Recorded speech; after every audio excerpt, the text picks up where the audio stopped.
Is Erika Kirk starting to get annoying? Because that's what I'm seeing a lot of people saying, that the grieving widow thing is getting old, and it's coming on a little too strong with the whole grieving widow thing. It's getting old and tiring, and Erika Kirk is doing an awful lot of press interviews. He's doing an enormous amount of media. So she's coming on strong with the whole grieving widow vibe, and she's all over. She's on Fox, CBS, she's podcast. I mean, she's doing so many interviews. She's doing so much media. You wouldn't think you think she'd want some peace and quiet. She wouldn't want to put herself out there doing that much media. Now we can't get into conspiracies, and there are conspiracies out there. We can't accuse her of these conspiracies, and you may know what they are, but there's a lot of conspiracies surrounding Erika Kirk. She has an interesting background. She was a Miss Arizona 2012.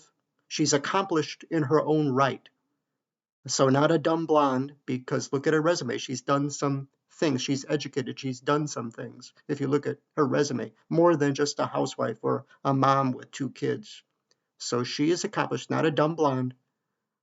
We can't accuse her of anything or saying she's sinister. We don't know that yet. If the truth comes out, then we'll know. We have to have proof or evidence. But she's coming on strong with these media interviews, doing more than you would think. She is the new CEO of the empire that Charlie Kirk created, Turning Point USA. And she is accumulating a lot of wealth.